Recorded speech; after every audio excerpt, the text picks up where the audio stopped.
নমস্কার, আমি ঈশা। সময় ৩৬৫ পর্দায় আপনাদের সকলকে স্বাগত। রাত পোহালেই নববর্ষ, অর্থাৎ ইংরেজি নিউ ইয়ার। তো এই নিউ ইয়ারের প্রাক মুহূর্তে আমি এই মুহূর্তে রয়েছি বাংলা তথা কলকাতাবাসী তথা ভারতবাসীর গর্ব ইডেন গার্ডেন স্টেডিয়ামে, এবং এই মুহূর্তে আমার সাথে রয়েছে সিএবি তথা ক্রিকেট অ্যাসোসিয়েশন অফ বেঙ্গলের মেডিকেল বোর্ডের চেয়ারম্যান প্রদীপ কুমার দে, অর্থাৎ আপনারা সকলেই যাকে চেনেন জগন্নাথ ভক্ত বাপিদা বলে। তিনি নিজের জীবন কিন্তু অর্পণ করেন জগন্নাথ দেবের জন্য। দাদা, স্বাগত আপনাকে আমাদের চ্যানেলে। স্বাগত, ধন্যবাদ।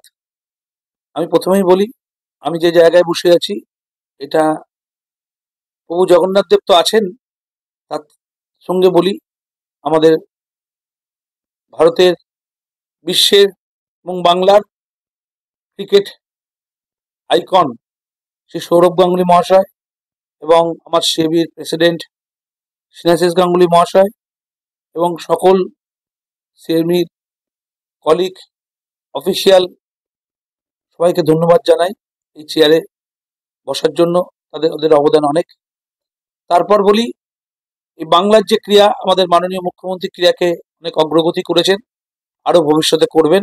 এই বাংলার ক্রীড়ার আরো উন্নতি হোক এবং সকল খেলোয়াড়, সকল কোচ, সকল ক্রীড়াপ্রেমী মানুষ, সকল প্রশাসক, ক্রীড়া প্রশাসকরা সবাই নতুন বছর আসছে 2025, সবাই ভালোভাবে কাটান, সবাই সুস্থ থাকুন, ভালো থাকুন। যদি ক্রীড়া জগতে কারোর কোনো মেডিকেলের প্রয়োজন হয়, সর্বদা 365/24x7 আমাদের সিএবির মেডিকেল ইউনিট খোলা আছে। এবং সবাইকে জানাই আমার তরফ থেকে প্রভু জগন্নাথ দেবের কৃপায় সবাই সুস্থ থাকুন, ভালো থাকুন, নতুন বছর ভালো কাটান।